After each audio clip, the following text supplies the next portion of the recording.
Hi, welcome to Angel's Nook. If you like our videos, please like, comment, and especially subscribe so you know when the next one comes out. And if you're commenting, please let us know what you like, what you're interested in, what's helping you, and what you might like to see in the future. Thanks for stopping by. These two pieces have had a bit of a hard life. This I need to do some fill work on, and then I'm going to redo the finish on the inside and the back. I'm pretty sure I'm just going to leave these metal handles as black because I like them for the idea of what I want to do. This piece was part of a gift basket, I think. It's wood, but this metal on the rims here is not brass. These pieces are brass. I have taken the screws out of the rest of it. You can see right now it looks metal on the bottom, metal here, but it's a painted faux finish over probably something similar to tin, except for these handles, which are nice and heavy. So getting them off, I'm going to show you why I'm taking everything apart rather than just leaving this together to work on it. I want to lighten the finish on this piece so it's not so dark, and I want to help this metal look a lot more like real metal than it currently does. So when you do that, it's going to cooperate here. There we go. This band comes off, and the bottom comes off. Which is going to allow me to paint the inside of this solid and have a perfect line around the edge. And it also allows me to work on this metal without doing any damage to this wood portion. And this is being a little more stubborn coming off, but once I get this off,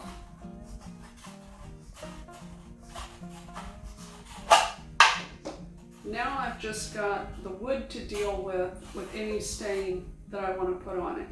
So that's going to make this a whole lot simpler than if I had left this together and taped everything off or worked with small art brushes around it. This is going to make it faster and easier to do. So I need to do the wood fill on that, then seal any of the wood fill with spray shellac, and then degloss it and start painting. But this is the first step for working on getting these to a point that I can work on both of them.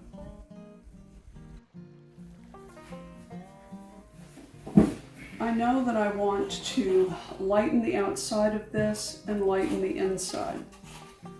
Where the band of metal comes up, I tested gray mist, toasted oak, and antique white. And I did not like the look of the gray over this, but I did like the toasted oak and the antique white. So I'm going to start with the antique white on the inside. It's a very creamy white, and I don't know if I'm going to need more than one coat on this or not.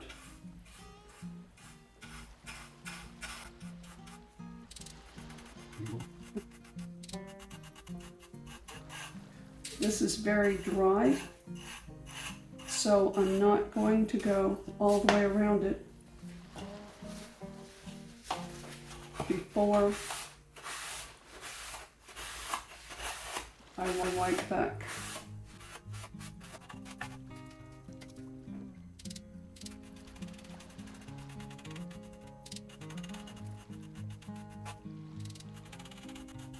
This is not a heavy coat that I'm putting on. It's just enough to get a coat on there. And when I wipe back, I wipe in the direction of the grain, not across. You could most certainly use a lint-free cloth, but I have had good luck over the years.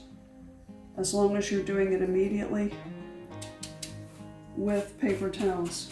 Good paper towels, not cheap ones. Cheap ones will leave all kinds of nap on it. And on a large surface, like a table, I would not use the paper towel.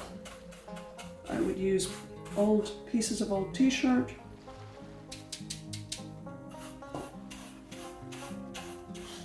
or microfiber cloth.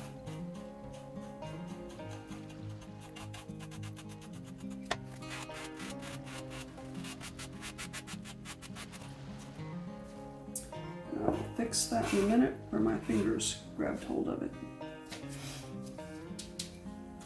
Which is one of the things you have to remember if you're holding on to something like this.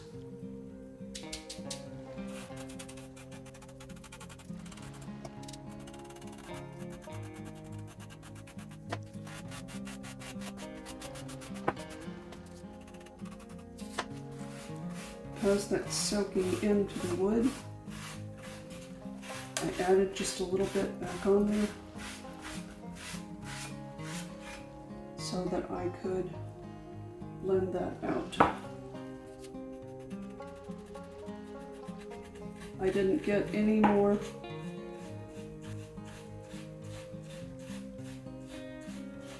stain on my brush.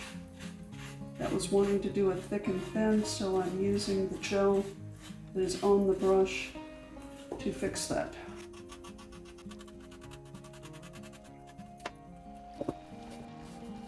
To add the toasted oak, I'm going to leave it upright, and I may go back and do a second coat of this onto the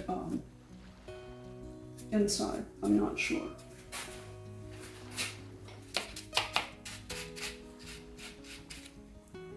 And this time I'm going to be careful to hold the top and the bottom.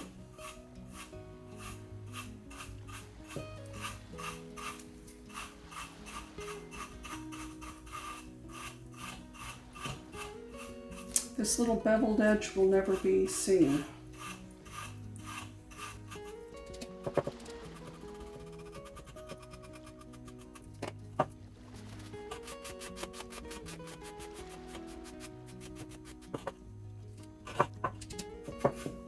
Which is also why I tested down there. I knew that that was below the metal band, so it was a safe zone to test color.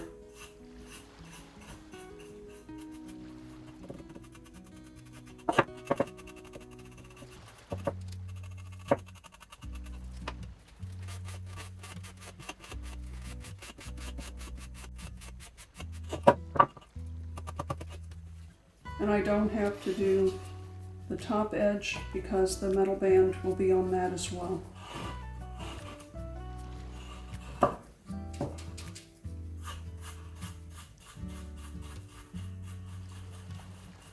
And this was already deglossed.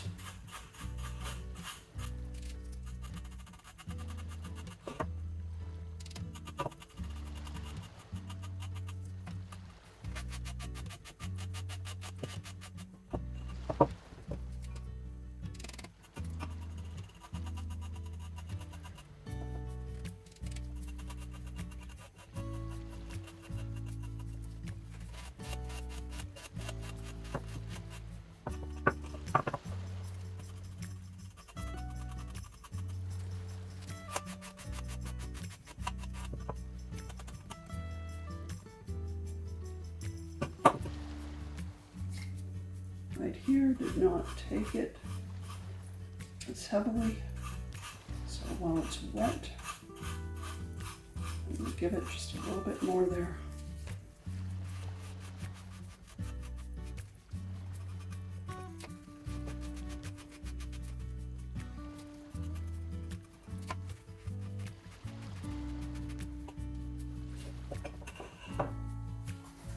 I'm going to let that dry, and I'm pretty certain I'm going to put a second coat of the white on the inside, but it needs to dry before I do. I tested again on this to see if I wanted another coat of toasted oak on this, or if I wanted a really thin coat of tobacco. and I really liked the color that the tobacco turned, which is one of the ways to figure out ultimately what you really want with something. And this time I'm going to rub this on with a cloth because it will give me a little bit more control. As you can see, it's almost like polishing it, doing it this way. I can really get exactly the amount on there that I want, and I don't have to wipe back because I'm blending as I'm going. This may look like it's going back to where it originally was, but it is substantially lighter, which is what I wanted. I wanted it to be a light neutral. And you can also see how little I'm using. I still haven't gone back to the can to get any more finish. I'm going to have to now because that started catching. But literally there's so little there. And yes, I know my plate is a smeary mess, but it's all dry and I'd rather just reuse it for a while. I'm not looking for it to be pretty, I'm looking for it to be useful.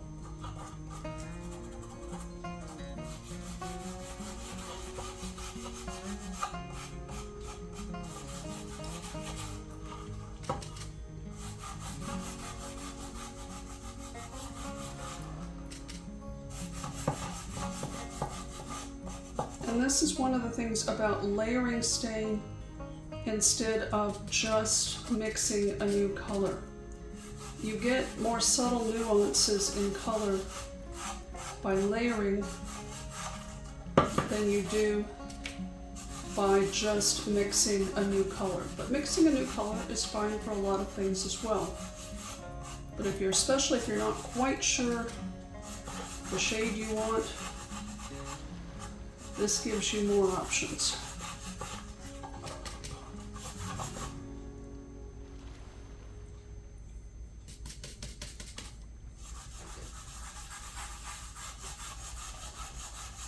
I moved in circles there to get into some of the damaged areas that are on this wood.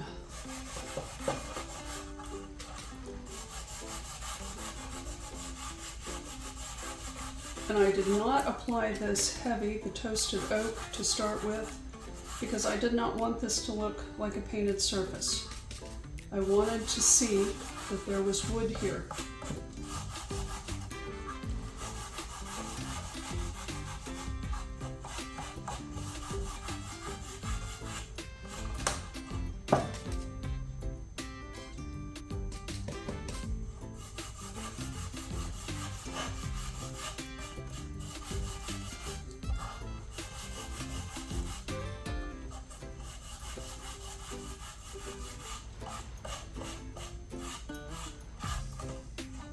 Always go in the direction of the grain.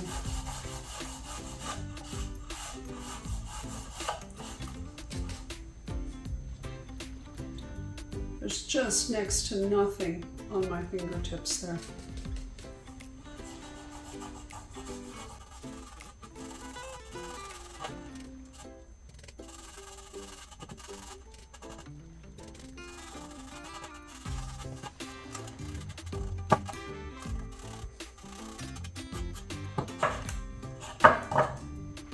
Happy with the color that has turned out to be. And now I want to put another coat of the antique white on the inside. It I am going to need to do with a brush because I need it to go on heavier. And this can actually just lay and dry. It'll have a stiff spot there, but there's still other areas that can be used.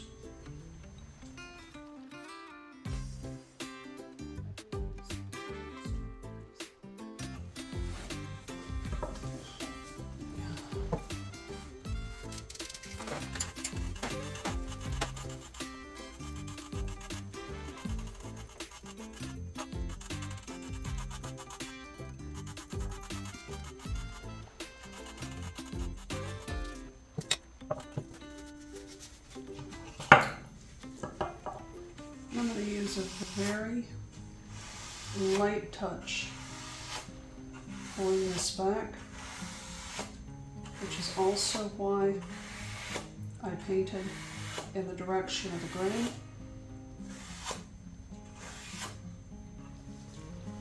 Because again, I'm not looking for a solid coat on this. I want to see that this is wood.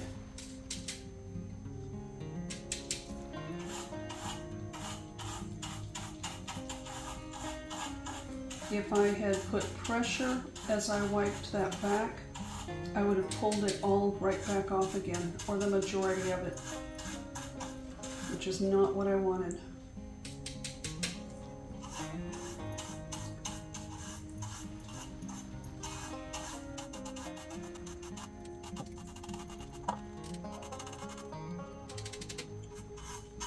Always pounce your brushes. Don't just go in with the stain or you'll have big globs. You'll spend a lot of time trying to even out.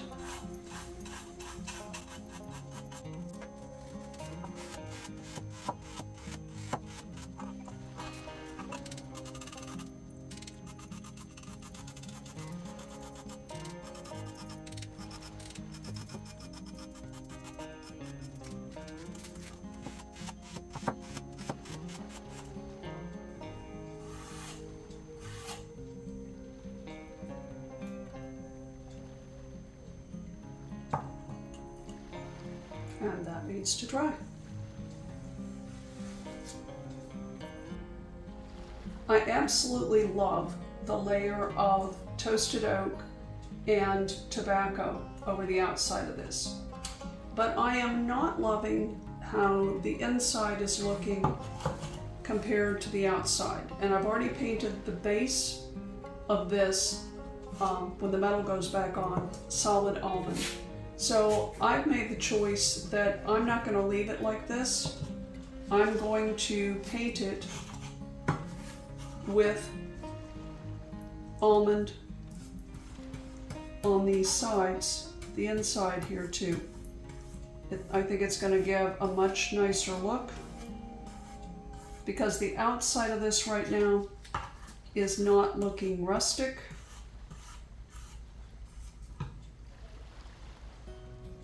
So it'll give it more options for where it can be used and what it can be used for.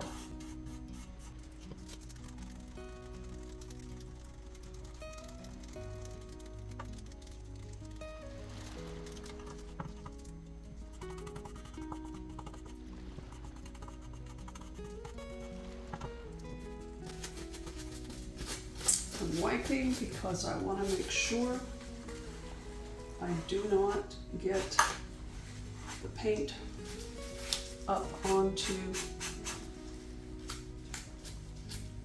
the stain, if I can keep from it.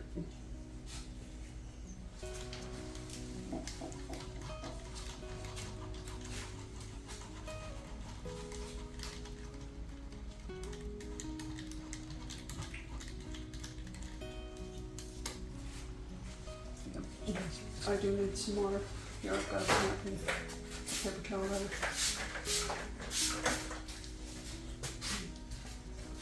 Some water on this.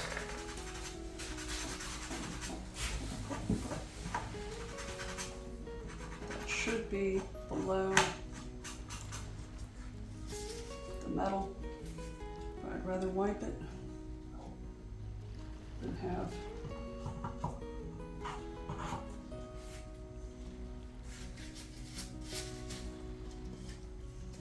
just one of those things you have to think about. You notice I'm using the back of my hand to steady this because I know there's no paint on the back of my hand.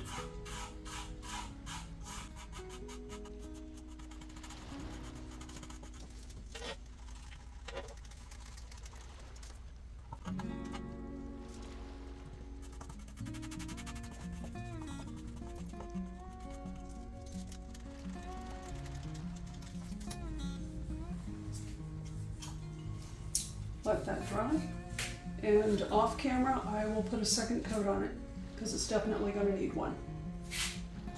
I will paint the bottom of this. I don't have to worry about the sides because that's going to be up against the wood.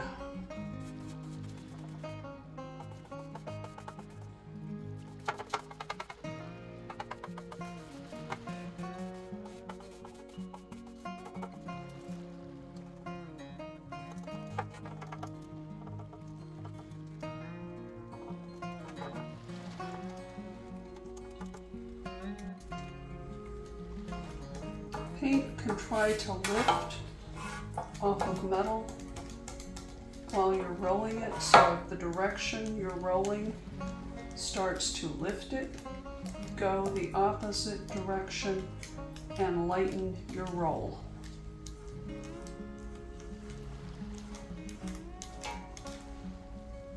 So this needs to dry, and I will come back and put the second coat of it off camera, and then we'll go to the next steps of these. The inside of the bottom of this has been drying for a couple of days and had 2 coats of almond put into it. I decided I wanted something in the bottom of this, that I didn't want it just plain. So I took a piece of a transfer that I had left over from something else, and I started to just go ahead and put it in here, and then I thought, this is probably a good thing to demonstrate, especially since this has an uneven, ridged design in the bottom of it, which is why I decided I wasn't going to stencil, because that much ridging is next to impossible to get a good, clean stencil with. But if you're careful with a transfer, you can accommodate all of those bends. So the reason this has yellow tape on it right now, even though I have to take the white out from under it so that I've just got the transfer piece, is because I wanted to make sure that I lined this up both center, and I wanted to line it up so that these are the sides here that the handles will be on, so that this is a linear across visually to where the handles are. It's not cockeyed in here. It's not this way with a handle above and below. That's just the preference of how I wanted it to be. So what I'm going to start with is taking the tape off of up here. And to start the transfer, I'm going to cut off some of the white that's underneath, but not all of it. It's too easy for this to grab and stick, and once it does, you can't ever fix it. So I want the part that's flat up here, I want that good and anchored. And you do want to make sure, because I trimmed this to save a larger portion of the transfer for something else, don't let your transfer, the wood for getting the transfer to stick, don't let it get out past the plastic, because you can scrape off paint at this point because it's not cured.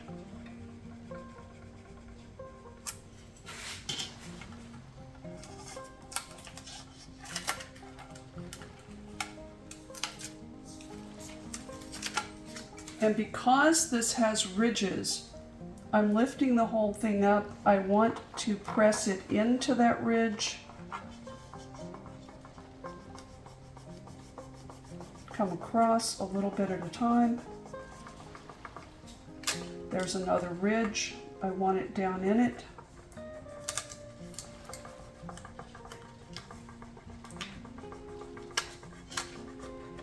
And then over the ridge and down into the other side.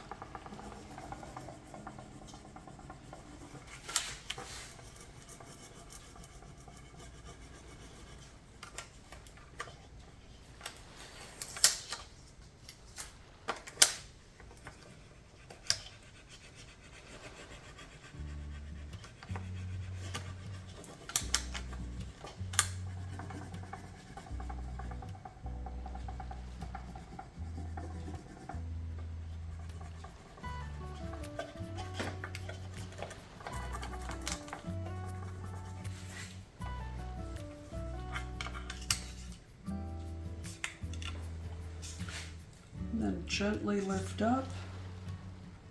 If you see any spot that is not sticky, lay it directly back down. Some come off really easy and others just are a little cantankerous about it. But if you're slow and steady with it, and that I saw it lift slightly, but I can get it down with my finger.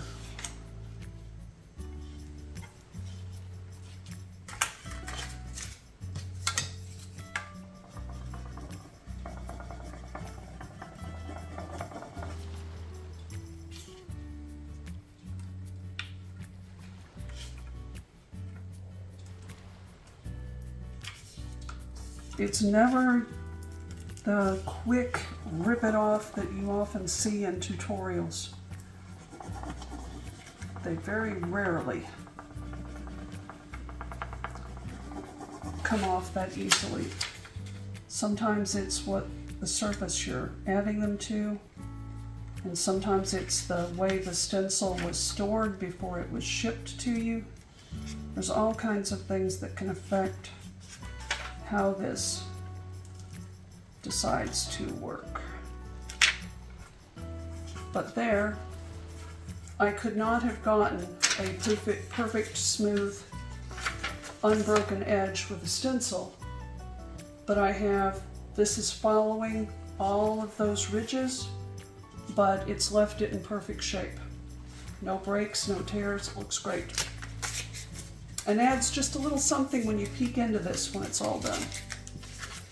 And save these things, because if you get a good one from a company, save it. Then when you got to order another transfer, you can save yourself often $12 by just buying the transfer instead of the kit that has one of these in it. The bands have been put back onto the basket, and one of the things I wanted to show you is use frog tape when you're masking off something that has been recently done, and also when you get to an end, make sure your tape goes all the way to your edge, but fold under tabs to make it easy for yourself to lift these off so you don't have to gouge under it trying to get it loose. But that will protect this.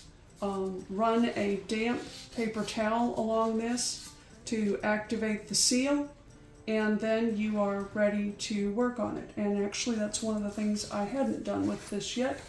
So I'm going to use water.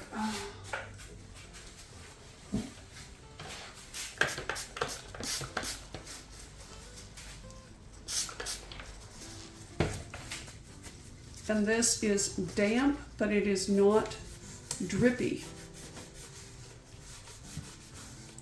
It's a little not quite as wet as I need it. There we go. Now, and run along this edge. That works if you're taping off a wall by your cabinets or your cabinets as against a wall as well.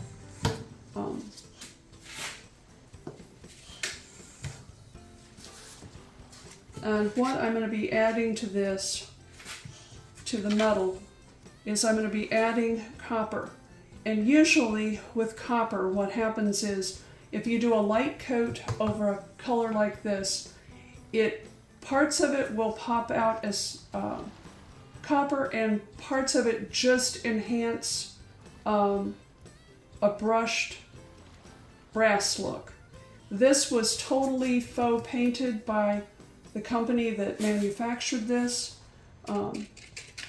and I'm not going to put a coat on and wipe it back. I'm going to use dry brush. So most all of this is off, and then hopefully you can see that's starting to bring up the tone on this.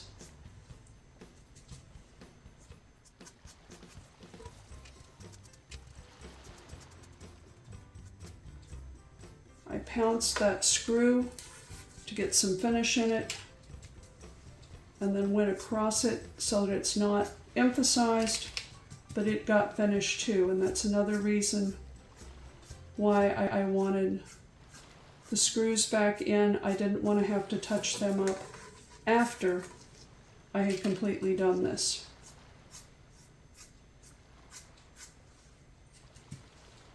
This isn't giving a streaky dry brush. It's just giving a super thin coat. Again, pounce that screw. I'm fine with the fact that the original brass finish is coming through. And since this was a brand new jar of the copper metallic by HTP, I'm using what was on the seal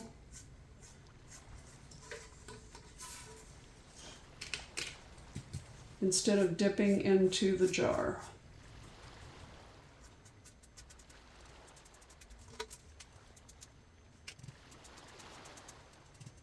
You don't want a lot of this on here.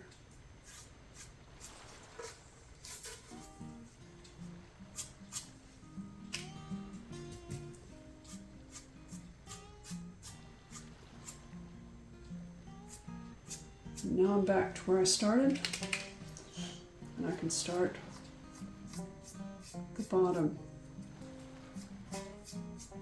I could have done this without adding the tape, but by adding the tape I can focus on what I'm doing with the finish instead of, oh my, I've got that on my stain and now I have to get that off.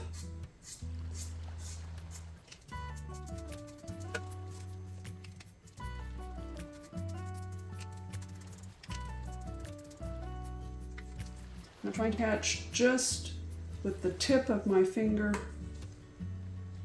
the edge of this so I'm not leaving fingerprints where I've just painted.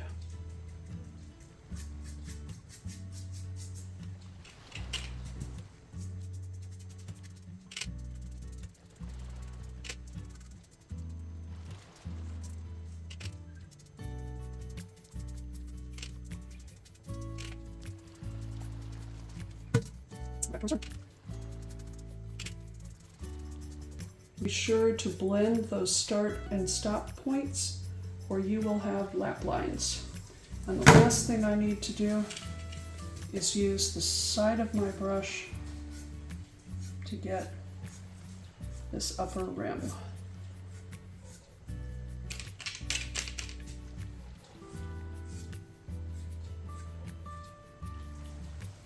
I did not put the handles back on. They're going to need this done to them too, but I wanted to be able to get smooth strokes on those flat portion of those rims without having to work around the handles and worry about what they're doing. And by using the flat side, I'm not getting antiquing gel onto this rim of the wood, but I can get the whole rim of this.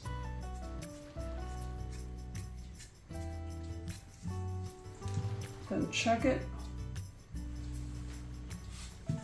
This needs it a little bit heavier. Right through here.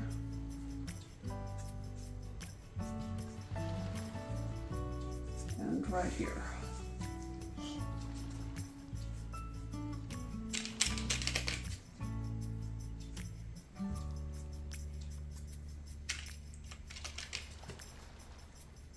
I need to add some of this to the very bottom so it matches, and I need to do the handles, but I am going to do that after this has dried because otherwise this will get rubbed off because the antiquing gel dries slower to give you the time to work with it as an antiquing gel.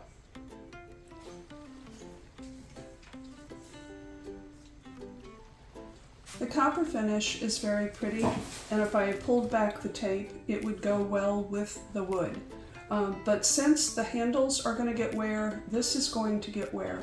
It will hold up quite well, but I want to add a little bit of aging to it with black antiquing gel, and I'm not going to add very much.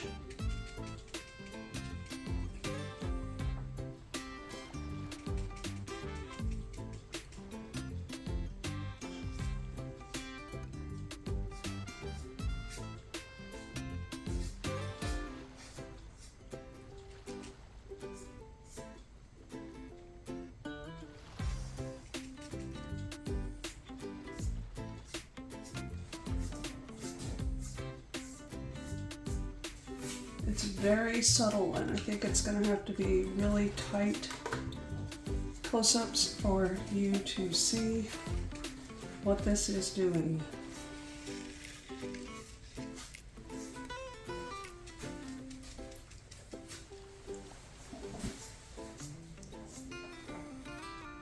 I'm not putting this on heavy enough to need to pounce it on the piece or to obliterate. I can keep going back and forth hard because there is so little antiquing gel on this. And when I touch, it's literally just dots of the gel on my brush.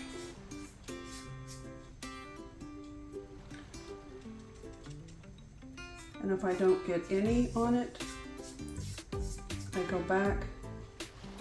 If nothing comes off onto my piece, I go back and add more. This is very, very subtly aging this, not heavily like the original finish was.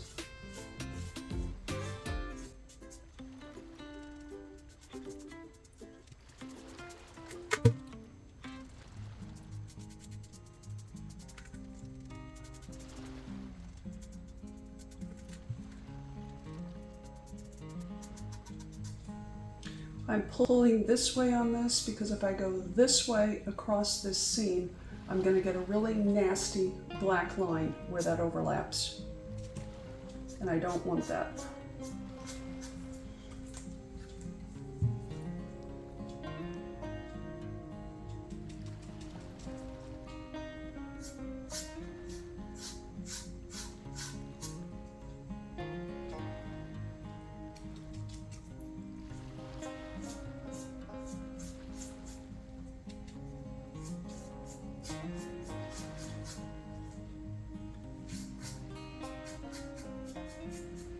Where it started, so I'm going back and forth so there's no line. If I had too much on here at any point, I could mist it with water or use a wet paper towel, remove it, let the surface dry, and then go back and start working on it again. That's one of the nice things about the antiquing gel when you're doing something like this with it.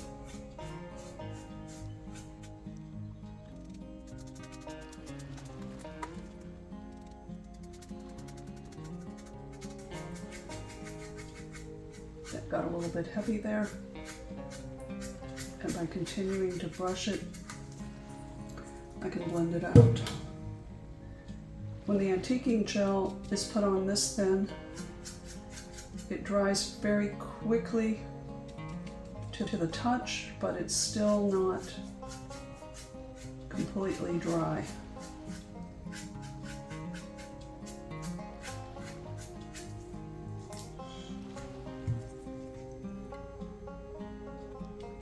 That's also why I can't just go back onto the plate and grab some, because what's on the plate is already starting to dry. So it's just barely grab any, pounce it.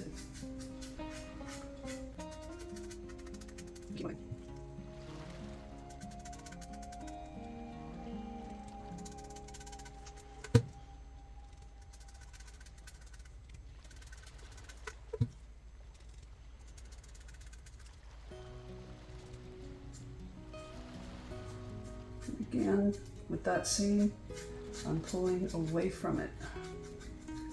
I don't want to create a black line.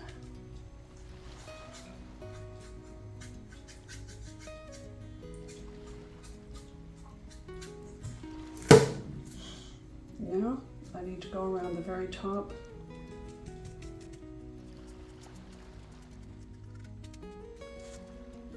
I get on the side brush and use the flat edge of the brush because that gives the best highlight on this.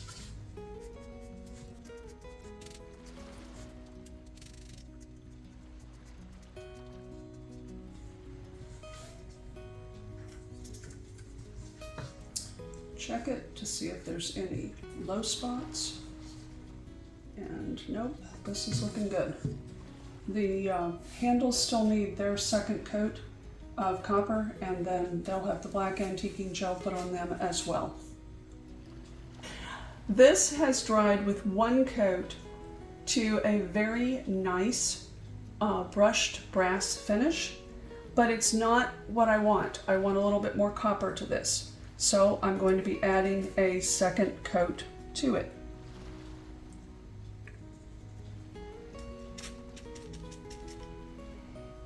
And again, I'm brushing it in the direction that brass pieces would be brushed.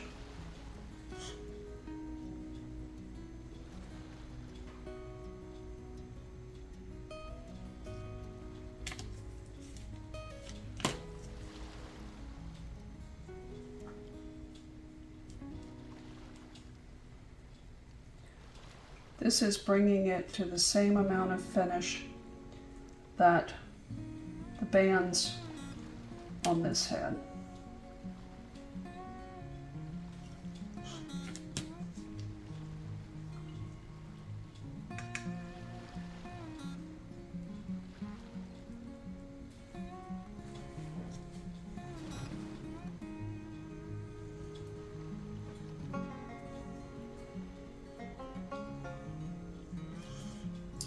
I'm not rolling it because I'm smoothing it with my brush, creating the look I want for this.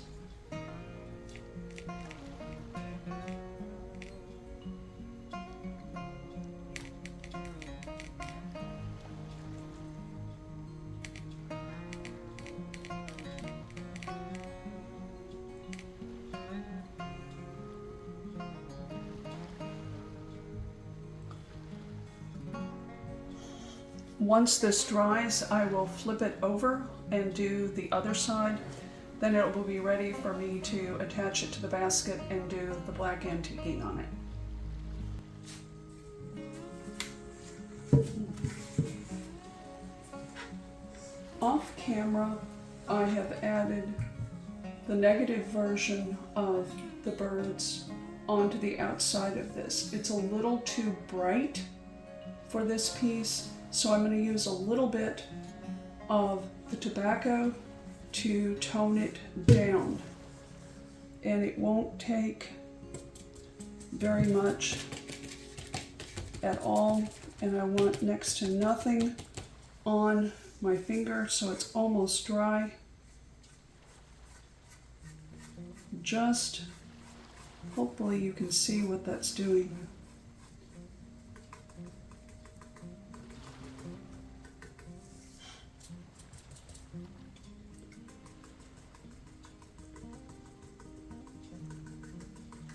It's aging it, but there's very, very little on here.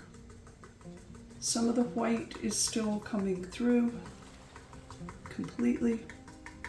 Some of it is not. But if I had that heavy on here, it would completely cover this. The other thing that this stain is going to do is it's going to seal this so that I won't need to put anything else over this. And by trying to stay within the pattern of this, I'm also not getting blotchy marks on the background stain.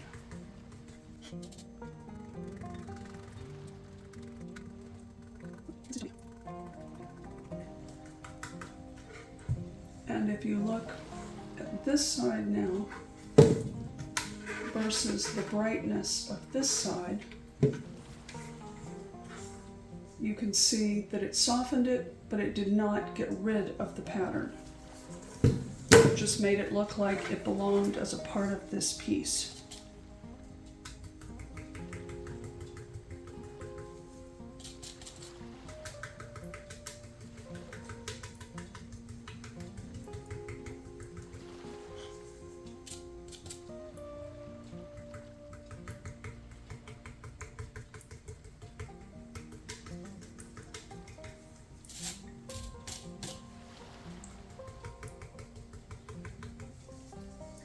Again, just barely touching that.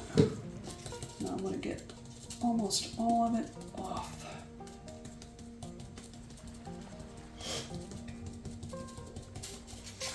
Sorry, you can't see that. What I'm doing is tapping to get this almost completely dry on my fingertip.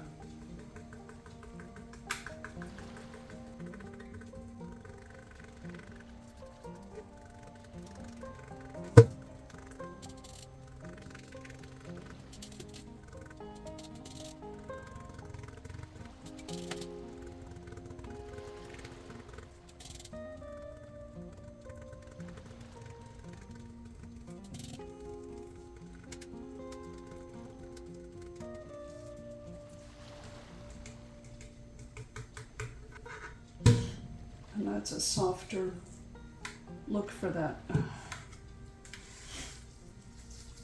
The other thing that I still need to do is to highlight the handles.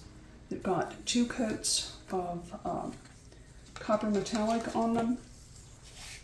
And it's not a full coat. There's a little bit of the original finish on there, which I purposely left. And again, I've got very little here on my brush.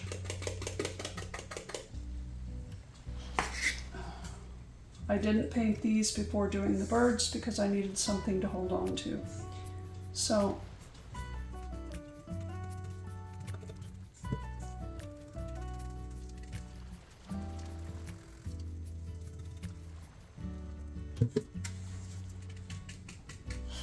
same thing on the second side.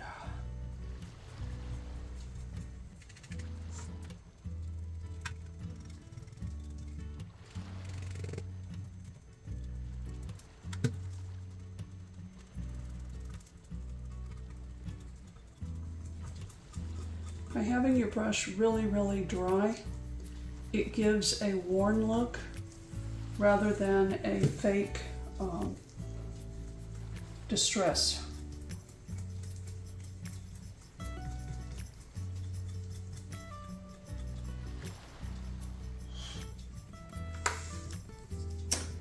And so now this one is ready to just finish and dry. And I have put a coat just on the bird on the bottom of 1 coat of the satin water resistant sealer from HTP to seal that transfer into place and protect it. Holy smokes! Only 8.9% of all YouTubers are monetized? Monetization encourages YouTubers to keep producing the videos we love. Trust me, it's a lot of hard work. What exactly does a YouTuber need? Do you know the answer? A. Just start a YouTube channel and post some videos until you reach 10,000 views. B. 1,000 likes plus 10,000 views during the past 12 months. C. 1,000 subscribers plus 4,000 hours of watch time during the past 12 months. The answer is C. Your favorite channels can have millions of views and not be monetized, unless you click subscribe. Next time you check in to watch a favorite YouTube channel, don't just snack on content. Please subscribe to it. This doesn't have bad damage on it. It looks like actually maybe a young puppy got a hold of the side of this and it got grabbed from them pretty quick. But even though I'm pretty sure I'm going to paint all of this, I don't want all that unevenness in my finish. I'd rather take the couple of minutes to use the wood putty, fill those areas in so that then it's got a smooth surface everywhere.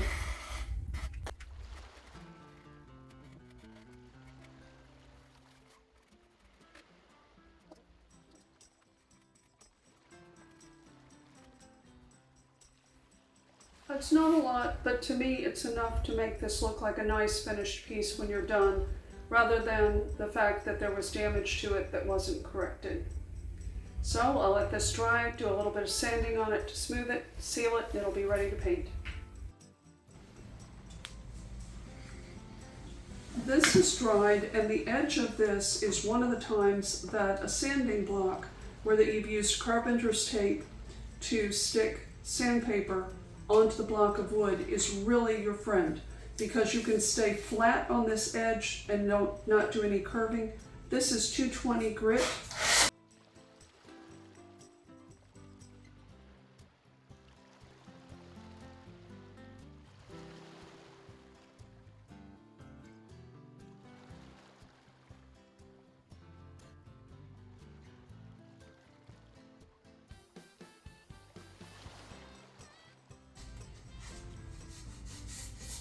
Okay, that's ready to have a spray of shellac put on this after I wipe it down with a damp cloth, just on the areas where I did fill, and then it's going to be ready to paint because it's already been deglossed.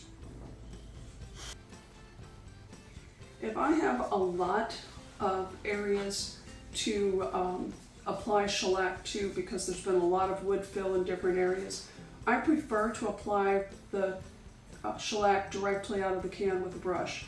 But for something small like this, or just a little piece of something that needs to be done, this works really, really well. Or if it's over the top of like a top of a dresser, this, you know, you can get a good coat on there, but with a little practice with spraying, because you don't want to leave puddles with this either. But this works really well.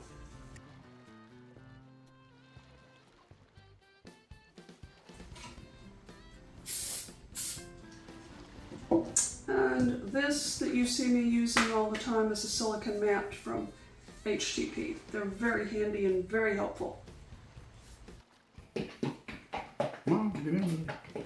No, I'm not, because you'll accidentally put that clip somewhere. Sorry, shake carefully. Shake carefully.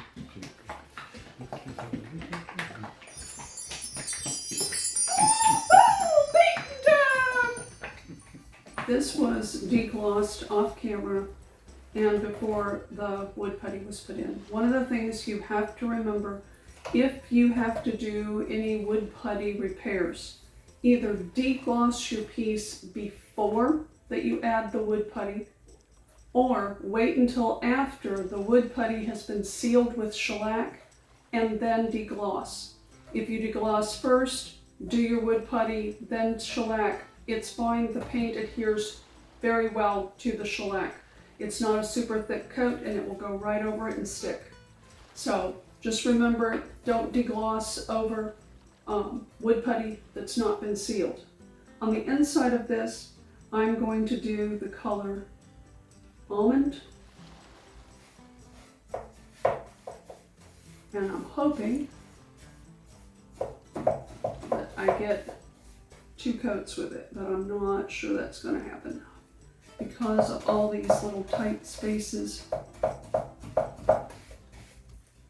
for the angles here.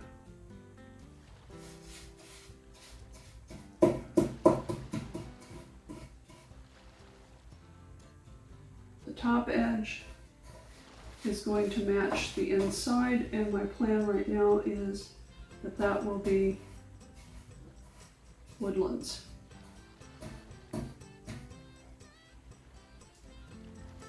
And by coming straight up like this, I get less on the top edge. I can get a full run of the paint, a full coat of the paint here, but not have it up onto the top edge.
Point is down, so I don't run this edge along the paint in the bottom.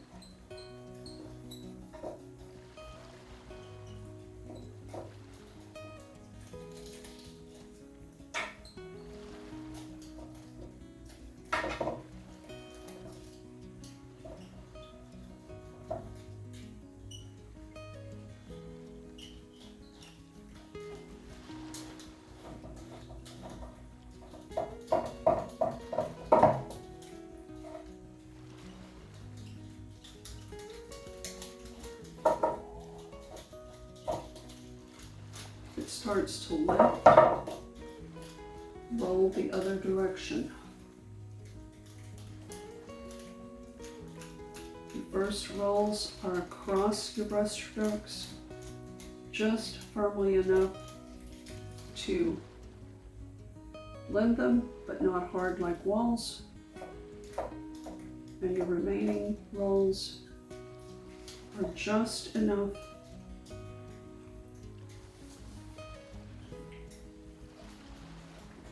to pop bubbles.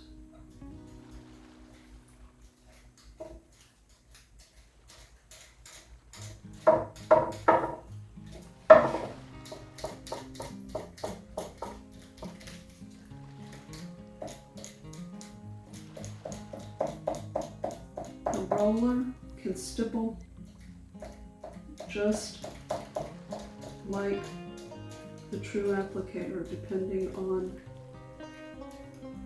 what you're doing. You wouldn't want to pounce a whole piece with this roller, but getting into areas so that they are covered and they have been rolled well, it works well to do that. And that is the first coat. And you don't see a lot of thick and thin on this. You see an even coat over it, and that's what you want. I did wrap my brush for this because it wasn't going to be a long period of time before I put the next coat on this, as dry as the surface on this was. And I just pressed the saran onto the top of this, and that's also how I close mine to keep them from drying out. I forgot to do the bottom of this one, so I will get the first coat on it and then do the second coat on it off camera.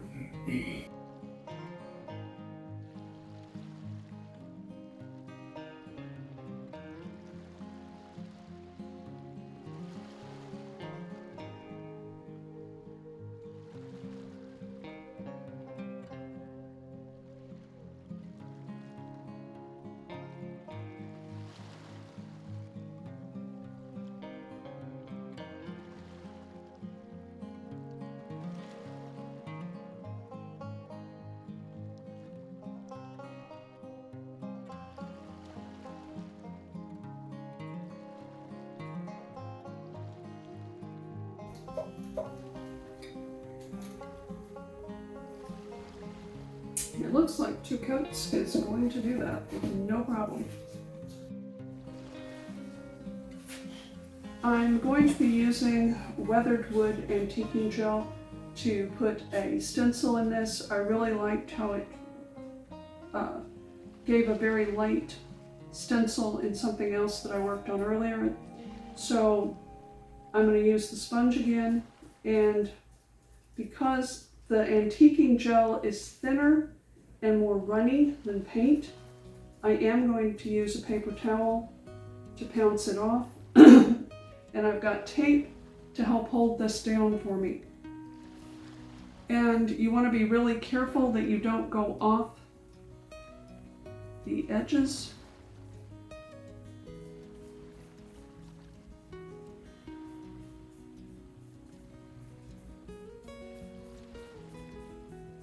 And hopefully this very light pounce is going to work. And if it doesn't, I'll rinse it off and I'll start again.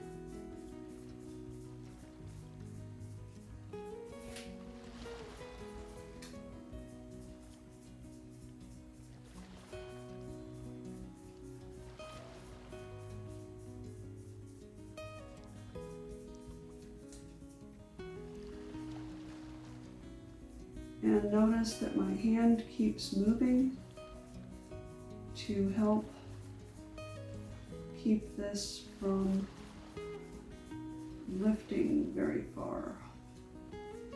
They tend to lift a little bit no matter what, but I do not like adhesives.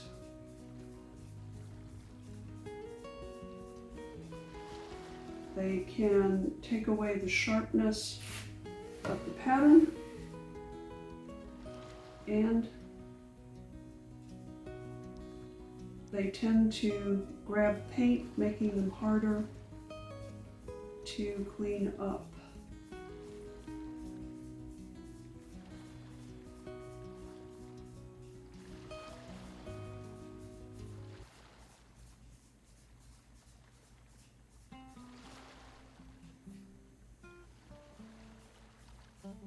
I turned that so I could stencil this and clearly see where I was against the edge of the stencil, so I wasn't going off the stencil.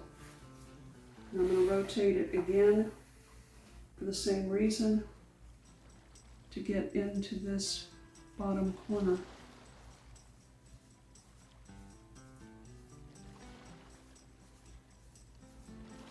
If you were doing something like a floor, you'd need to move yourself and obviously not the floor.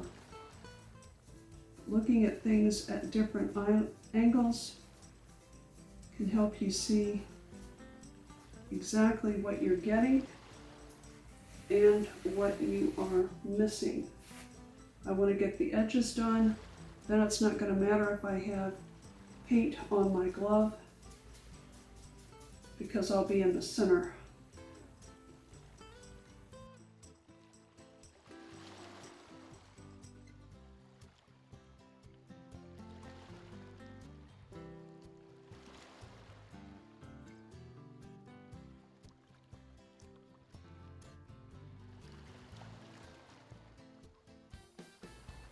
There is barely any paint on there.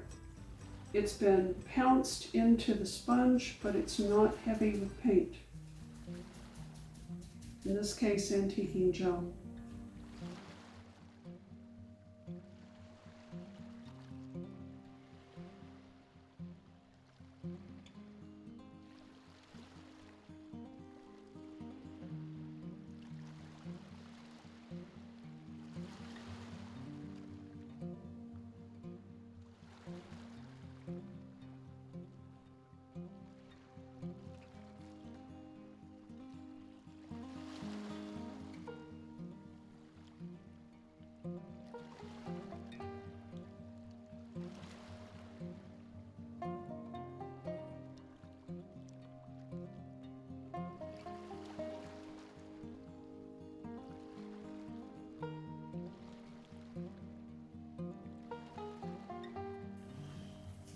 And because I have the antiquing gel on my gloves, I'm going to take them off before I try to lift this stencil, because I don't want to swipe some onto the paint.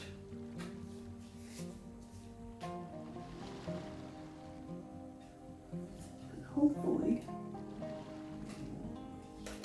yep, it did great.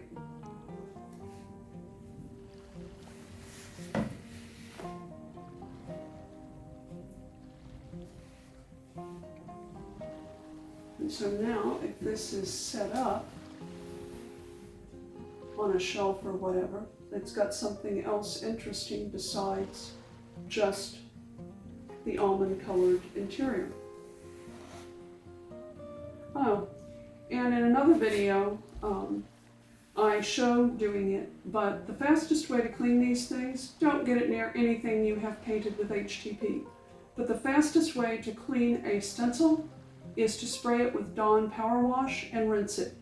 It wipes right off and you have no damage to your stencil, and you haven't bent any of the tiny details in a stencil, which can happen when you have to scrub them. Off camera, the bottom of this got one coat. I'm going to do the sides and this top edge, all the full coats, and then I will do the bottom of that again, because it should only take 2 coats. This is Woodlands. It's a beautiful earthy green with a slight gray undertone to it. It's a nice neutral green, really.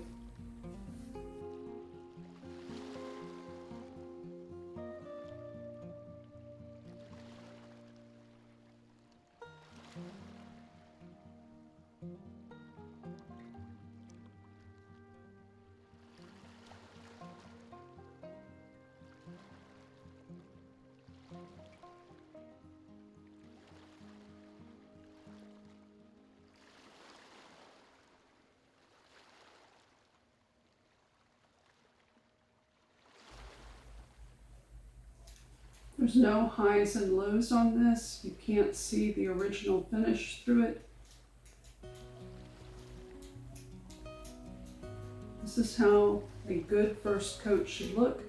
And you can also see my roller's not full of paint, because I'm barely touching that surface.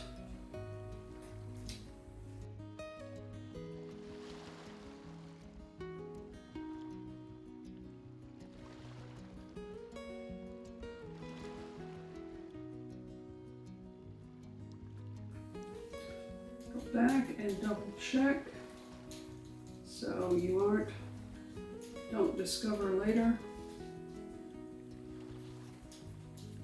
that you have a run.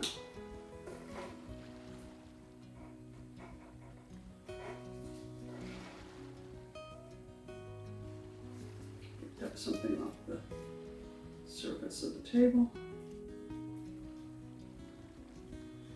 Okay. Now, I'm going to do this top edge. And I'm going to do it with a smaller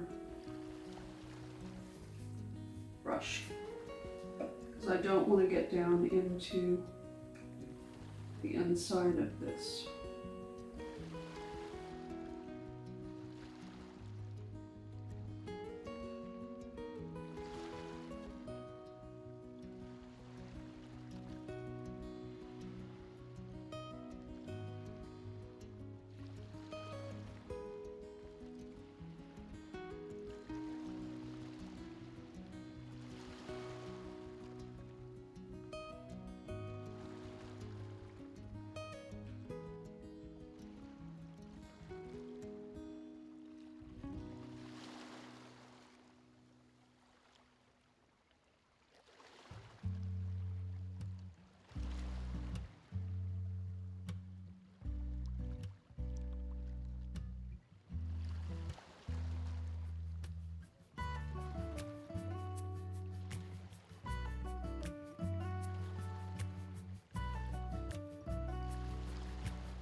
and let it dry. Put another coat on it. This one, 2 coats of the Woodlands covered it beautifully, but I want to age this one a little bit. I don't want it looking quite as crisp as it does everywhere. So I'm going to use tobacco to highlight the corners, the edges, where that it would get wear and where that it would show the touch of hand oils over time. There is very, very little on my brush.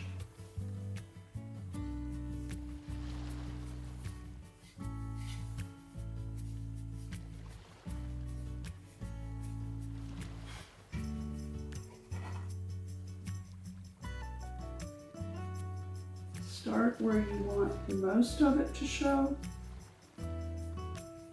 and move from there. And I'm purposely leaving this darker on this edge. Screwdriver out of my way.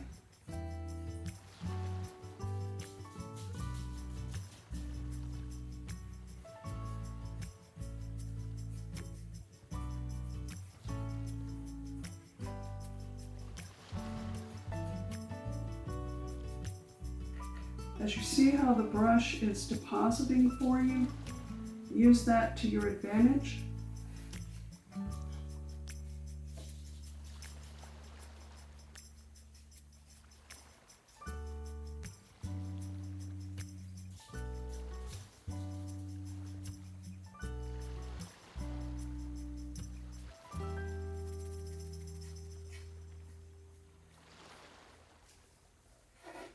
And you don't want it down the entire side. The whole thing doesn't get worn that way.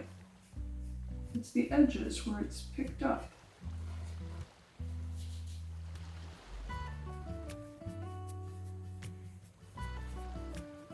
And again, by catching my brush on that edge and pulling it, I'm winding up with a lighter tone out over it, in the middle, away from the first edge I started with.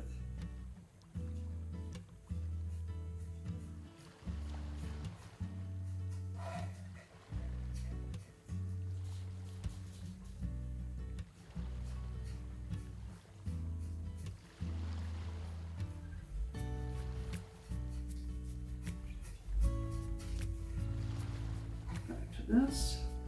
I need to get the bottom edge the same way, because that's where it gets a lot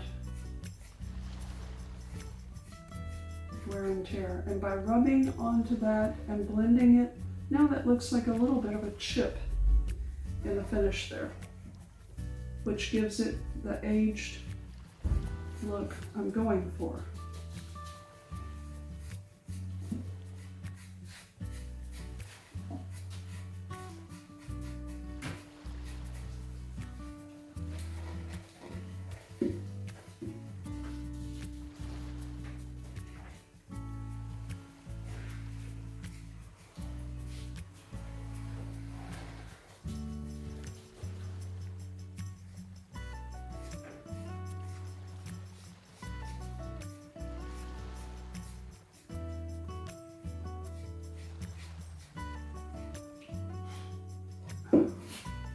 And then I also need to do this top edge.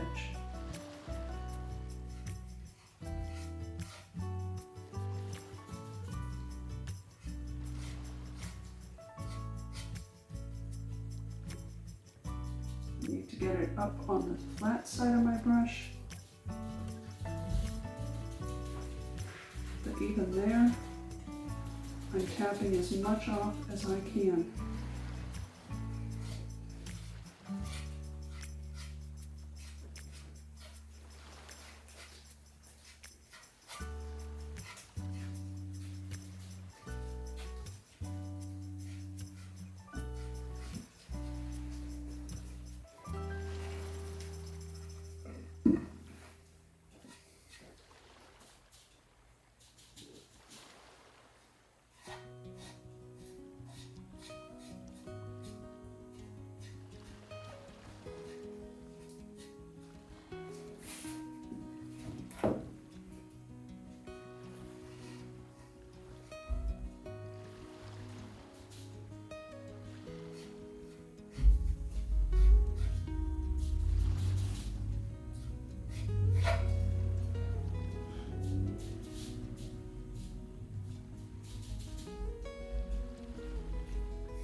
I'm not even dipping down into it. I'm just touching the top of that stain just enough to get a little bit that I can get onto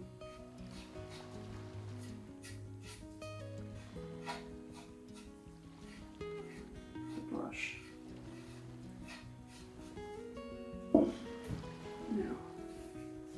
I need to do the same thing to the inside edges.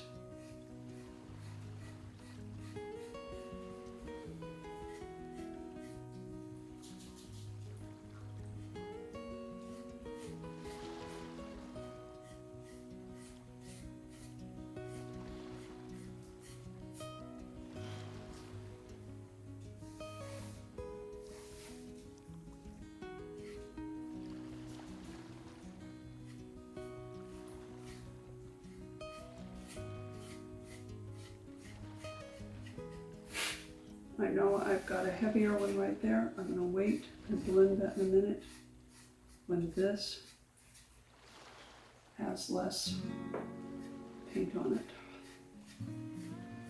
Sorry, stain. Now I can grab this because there's not much left in this and fill out these areas.